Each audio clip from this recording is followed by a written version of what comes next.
Miss Blake, please sit down. Mrs. Harris, this is Amelia. My heart goes out to you and your families. I know how hard this is. Thank you, Miss Blake. It just happened so fast, but we knew it would happen sooner or later. Fortunately, his legacy will be passed on for generations. His last will and testament, which he wrote just a few months before passing away, are here in my possession. Here, let me inform you of his wishes. My friends, family, those who I have cared for. If you are reading this, I have died. I am writing this sensing that the end draws near. I cannot help but feel a little joy which trumps all of my fears. My dearest Elizabeth, I am so very proud of you, and had your mother been alive to see what you have become, I am sure that she would have said the same thing. You grew up so quickly, and have raised a good child with a great big heart. I may not have a huge estate, or a vault full of cash to leave you, but I have some possessions which I hope that you would remember me by. When I first met your mother, I never would have thought that we would have gotten married. We did, however, and I have to admit that was the best decision of my life. She was a strong old woman, and insisted that everyone keep calling her Scout, despite her being well into her adulthood. My major accomplishment in life, I would have to say, was adopting you, and raising you to be someone that I never got the chance of being. Growing up, I had the mindset I do now. I saw no differences between any men, and because of this, I often cried when I saw prejudiced actions. And Mr. Raymond, a man I knew, told me that I shouldn't cry, and that I should keep my mindset but to bottle up my emotions. I grew up just like Mr. Raymond predicted. I continue to be open-minded and loving towards all people. Unfortunately, as my heart grew and my love expanded to embrace every human being, my courage shrank. I was fearful for my family and what people would say and do had I openly opposed the status quo, and I put you and your mother before the desperate needs of society. For this, I may have been a good father, but I was a poor activist. I raised you right, though.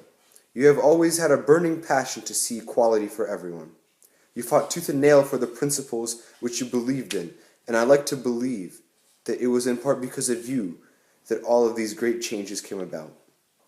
With this, I pronounce you to be the heir to my home. It is not a mansion, but I believe that you will be happy living in it. Also, I leave you my 1976 Chrysler Cordoba. This car meant a lot to me. Your mother bought it for me on our anniversary.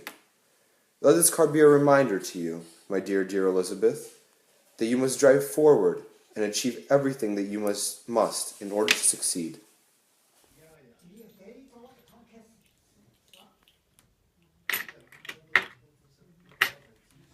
You know, I'd known from a really long time that I was different from other children because, I was adopted, and my parents told me that I was special and that they chose me because they were proud of me and things, but, I wasn't very glad about it because I was tormented by my peers' racism.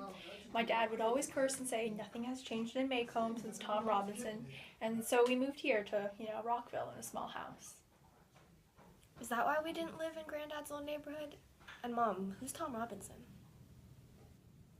No, sweetie, I was too young to understand what happened to poor old Tom Robinson. He was one of your great-grandfather Atticus's clients, and Atticus defended Robinson in a case about racism. My parents believed in equality for all, and they taught me from a young age to believe in the same values as well. And when I was more mature, I learned about it, and my sense of justice and my intolerance towards racism grew. Ah, yeah, the Tom Robinson case. Mr. Harris had spoken about it. He recalled that he was in the courtroom when the verdict was passed, and I believe that he had cried. Yeah, I knew about the Tom Robinson case, and I knew how much worse the blacks had it than us. And that's why I became an outspoken supporter of equality and desegregation, Perhaps it was my father's opinions that had set me down this path, but as a teenager, when the Brown versus Board of Education ruling was announced, I was overjoyed. It was what I believed in my whole life, and our country had finally taken the steps to a true democracy, and I anticipated the progress. But I knew the fight was long from over, despite the Supreme Court overturning precedent in the landmark decision to allow students of color to learn alongside whites, many states were reluctant to accept. In school, I had seen the racism firsthand, and I was thoroughly disappointed that the Brown versus Board of Education decision made virtually no impact in many schools. That's why, sweetie, I decided to become a school teacher. I'm so happy that the schools are finally fair and equal, and I strive to make my classes as equal as possible as well. And that's why, Amelia, I raised you stressing the importance of equality and not discriminating because of race. Yes, Mrs. Harris, Brown versus Board of Education was a landmark decision. I would have been fascinated to be alive at the time that it happened, but all I hear about is from law books. The decision was made in 1954 and the opinion was unanimous. The justices were definitely on your father's side. He had probably attended segregated schools, so I'm sure he was very happy to see the sign of progress.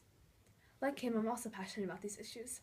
In Loving versus Virginia, interracial marriage bans were ruled unconstitutional, another win for the civil rights movement. You were a child in Macomb when the case was decided. I'm guessing the people there weren't happy with the ruling.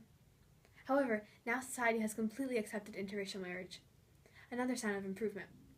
Your father's views on equality seem to have a great impact on your mindset, and I must say that Charles Baker Harris was a man of principle. So let's continue with the will. Amelia, I believe your grandfather left you something as well.